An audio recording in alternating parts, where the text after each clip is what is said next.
CP film 2015 നമ്മളിപ്പോൾ കാണുന്ന ഈ അസോസിയേഷൻ കേരള അസോസിയേഷൻ എന്ന പേരിൽ മാധവൻ നഗറില് ഒരു റൂമൊക്കെ എടുത്ത് നമ്മൾ ഒഫീഷ്യലായിട്ട് നമ്മൾ ഇനോഗ്രേഷൻ ചെയ്തത് 2015 വളരെ യാദൃശ്ചികമായിട്ട്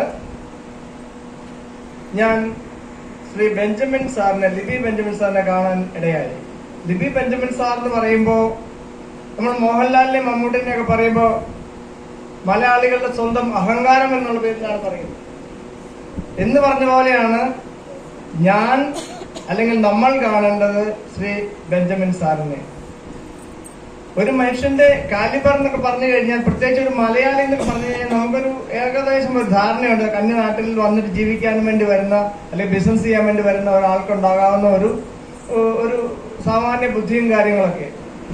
അതിന്റെയൊക്കെ എത്രയോ 10 മടങ്ങ് ശേഷിയിലാണ് ശ്രീ ലിബി ബെഞ്ചമിനും അതുപോലെ നമ്മളോടൊപ്പം ഇപ്പോൾ സ്റ്റേജിൽ വേദി പങ്കിടുന്ന നമ്മുടെ സാബു സാറാണെങ്കിലും മനോഹർ സാറൊക്കെ ആണെങ്കിലും വളരെ കഷ്ടപ്പെട്ട് ഏതാണ്ട് ലക്ഷക്കണക്കിന് മലയാളികൾ, എത്രയുണ്ട് സാർ? ഏതാണ്ട് 5-6 ലക്ഷത്തോളം ഉണ്ടെന്നാണ് ഒരു കണക്ക്, അൺഒഫീഷ്യലായിട്ടൊരു കണക്ക്. 5 അല്ലെങ്കിൽ 6 ലക്ഷം മലയാളികളെ നയിക്കുവാൻ വേണ്ടിയിട്ട് ഏതാണ്ട് 40-44 അസോസിയേഷനുകൾ തെലങ്കാനയിൽ വളരെ ആക്റ്റീവായിട്ട് സജീവമായിട്ട് പ്രവർത്തിക്കുന്നുണ്ട്. ഇന്ന് തന്നെ ഏതാണ്ട് 4 അസോസിയേഷനുകളുടെ ഓണാഘോഷം നടക്കുകയാണ്. ഇന്നലെ ശ്രീമാൻ ബെഞ്ചമിൻ സാർ എന്നെ വിളിച്ചു പറഞ്ഞു, ഫിലിപ്പ് സാർ ഞാൻ കേരളത്തിൽ വളരെ അത്യാവശ്യമായിട്ട് പോയിരിക്കുകയാണ്, അതുകൊണ്ട് എനിക്ക് വരാൻ സാധിക്കുന്നില്ല എന്ന് വെച്ചാൽ 2015 ഇനാഗുറേഷൻ ശേഷം സാറിന് ഇവിടെ വരാൻ പറ്റിയില്ലെന്നുള്ളതാണ് സത്യം. അതുകൊണ്ട് സാർ വളരെ ബുദ്ധിമുട്ടുണ്ട്. അതുകൊണ്ട് സാർ പറഞ്ഞ എന്താ ചോദിച്ചു കഴിഞ്ഞാൽ, എന്റെ അഭാവത്തിൽ തീർച്ചയായിട്ടും നമ്മളുടെ general secretary Shri Sabu sir, പ്രത്യേകിച്ചും സാബു സാറിന്റെ മേഖല എന്ന് പറയുമ്പോൾ അദ്ദേഹം വലിയൊരു ഇൻഡസ്ട്രിയലിസ്റ്റ് ആണ്. എന്നാൽ പോലും അദ്ദേഹം പറയാൻ ഉദ്ദേശിക്കുന്ന കാര്യങ്ങൾ വളരെ സിമ്പിളായ ഭാഷയിൽ നമുക്ക് വേണ്ട, നമ്മുടെ മലയാളികൾക്ക് വേണ്ട ഇപ്പൊ ഗവൺമെന്റ് കൊണ്ടുവന്നിട്ടുള്ള പല നല്ല